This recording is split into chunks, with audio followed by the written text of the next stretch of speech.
आने वाले हैं एग्जाम्स। आप लोगों का क्या इरादा है? यंग इंडिया को बताना चाहता हूँ कि उनकी वैल्यू देश में सबसे ज्यादा है। आप मेहनत करोगे तो हम सबको प्राइड होगा। इस देश का भविष्य आप लोगों की एजुकेशन से डिसाइड होगा। इसीलिए जिम्मेदार बनो, समझदार बनो, काबिल बनो, शक्तिशाली बनो। शक्ति ज्ञान की, नॉलेज की, अच्छे एजुकेशन की, क्योंकि अगर एक साथ मिल जाए मेहनत और ज्ञान तो इस दुनिया में सब कुछ है आसान।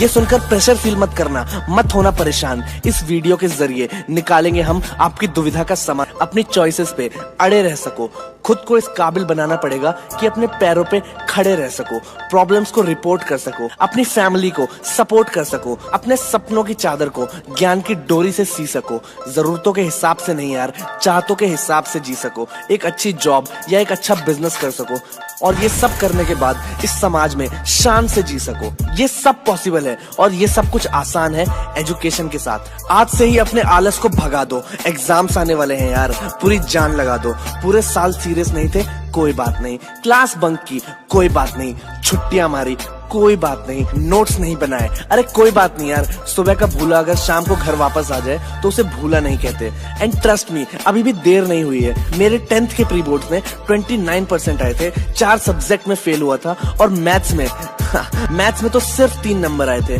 20 दिन बाद बोर्ड्स के एग्जाम थे। पापा ने बोल दिया था कि 1 साल ड्रॉप करवा दो इसका। पूरी फैमिली डिसअपॉइंटेड थी, जैसे मैंने किसी का खून कर दिया हो। मैंने पूरे साल टाइम पास किया, दोस्तों में, मोबाइल में और कंप्यूटर गेम्स में। फिर दिमाग को शांत किया और कहा कि मैं एग्जाम दूंगा, हो जाएगा, क्योंकि ये भी होना आसान है। पूरी जान लगा दी, दिन रात एक कर दिया। एग्जाम्स के पैटर्न्स को समझा कि किस टॉपिक से कितने नंबर का क्वेश्चन आता है। थ्योरी पार्ट को लिख लिख के याद किया। फॉर्मूलाज को स्टिकी नोट्स पे लगा के दीवारों पे चिपका दिया। जब भी नजर पड़ती तो मेरा रिवाइज हो जाता। टाइम को डिवाइड कर लिया कैलकुलेशन करके कि किस सब्जेक्ट को कितना टाइम देना चाहिए। शेड्यूल को पूरी शिद्दत से फॉलो किया। कभी कभी कुछ चीजें समझ में नहीं आती थी, ऑब्वियसली यार। पूरा साल टाइम पास किया, क्लास में टीचर्स की बात नहीं सुनी, अपनी ही दुनिया में खोया रहता था। कहाँ से इतनी जल्दी समझ में आता यार। तो उन टॉपिक्स को, उन कॉन्सेप्ट्स को बार बार पढ़ा, रिपीट मोड पे लिख लिख कर याद किया और दिमाग में फिट कर लिया। कभी कभी बोर हो जाता था, मन ही नहीं करता था कि 1 मिनट भी और पढूं। बाहर जिन बच्चों के एग्जाम्स खत्म हो गए हैं, उनके क्रिकेट खेलने की आवाज सुन के मेरा भी मन करता था कि मैं भी जाके उनके साथ क्रिकेट खेलूं और 1-2 शॉट्स लगाऊं। कुछ टीवी शोज थे जिनको मैं रेगुलर फॉलो करता था। उनके बारे में भी विचार आते थे कि अभी क्या चल रहा होगा उसके अंदर। लेकिन फिर भी जबरदस्ती अपनी इच्छाओं को मार के और ये सोच के कि बस 20-25 दिनों की बात है, फिर तो ऐश मारूंगा 1-2 महीने के लिए, बस इसी मोटिवेशन के साथ पढ़ता रहा। 2 महीने बाद रिजल्ट आने से पहले मैं हो रहा था परेशान, लेकिन लोग हो गए हैरान। 81% मार्क्स। उस टाइम 10th में ग्रेड का सिस्टम नहीं था। सोशल साइंस में 86, बस साला मैथ्स में 69 आ गए। बाकी सब में 80 पार। उस दिन समझ में आया कि कुछ भी नामुमकिन नहीं है यार, 20 दिन में भी चमत्कार हो सकते हैं। फिर जब बीटेक में गया तो वहाँ पूरा सेमेस्टर ना पढ़ के भी एक रात में लोगों को पढ़ के टॉप करते हुए देखा मैंने। यार इन लोगों के पास कोई एक्स्ट्रा दिमाग नहीं होता, सब हमारी तरह ही होते हैं। आपको बस पैटर्न समझना पड़ता है कि एग्जाम में किस तरह के क्वेश्चंस आने वाले हैं। ये नहीं कि इंडेक्स और प्रीफेस भी पढ़ रहे हो बैठ के। और करना ही पड़ेगा ये काम, वरना सोसाइटी तुम्हें कर देगी बदनाम। सोसाइटी की सोच का लेवल क्या है ये तुम्हें वक्त दिखाएगा। जिसको आपका बर्थडे भी याद नहीं रहता था, वो रिजल्ट वाले दिन पूछने चला आएगा। उस दिन आप बहुत डरेंगे जब सारे रिश्तेदार परसेंटेज पूछने के लिए कॉल करेंगे। यही सिस्टम है हमारा, यही रूल्स बनाए हैं। वो देखो शर्मा जी के लड़के के 98% आए हैं। बचो इन नेगेटिविटीज से।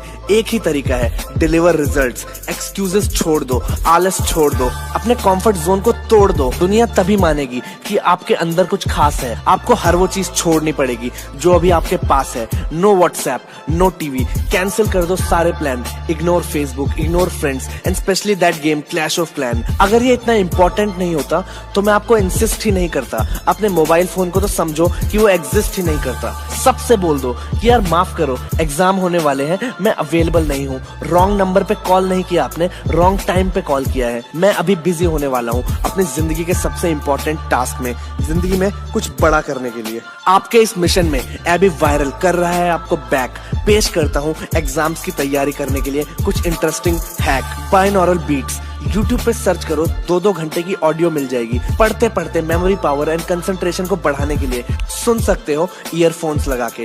सुपर नोट्स, बहुत important formulas, concepts, dates etcetera याद रखने के लिए उसके सुपर नोट्स बना के दीवार पे चिपका दो। सोते जागते बस वही दिखना चाहिए। अंडरस्टैंडिंग द पैटर्न्स, एग्जाम के पैटर्न्स को समझो कि किस तरह के क्वेश्चंस पूछे जाएंगे। 6 नंबर के क्वेश्चन किस चैप्टर से आएंगे, 12 नंबर वाला क्वेश्चन कहां से आएगा। पिछले कुछ सालों के क्वेश्चंस पेपर को उठा के स्टडी करो और समझो। Make your own codes. मेरी मैथ्स की टीचर ने जब मुझे ट्रिग्नोमेट्री सिखाई थी तो sine theta, cos theta etcetera के फॉर्मूले याद करने के लिए ये वाला मंत्र दिया था, पंडित बद्री प्रसाद हर हर भोले सोना चांदी तोले। केमिस्ट्री में भी पीरियोडिक टेबल याद करने के लिए ग्रुप 2 के लिए ये वाला फॉर्मूला था, बेटा मांगे कार स्कूटर बाप रोने से राजी। आप भी सोचो, जो सब्जेक्ट आपके पास है क्या उसको याद करने के लिए कोई ऐसा कोड बनाया जा सकता है। और लास्ट में इस देश के सभी स्टूडेंट्स को एग्जाम के लिए मेरी तरफ से ऑल द बेस्ट। मेरी विशेष आप सबके साथ है। आप लोग एग्जाम में अच्छे मार्क्स लेने के लिए क्या क्या चीजें करते हो कमेंट्स में शेयर कीजिए और हम सब मिलके इस वीडियो की तरह कमेंट सेक्शन में भी वैल्यू ऐड करते हैं। और आप सबका तहे दिल से शुक्रिया यार, 1 लाख लोगों ने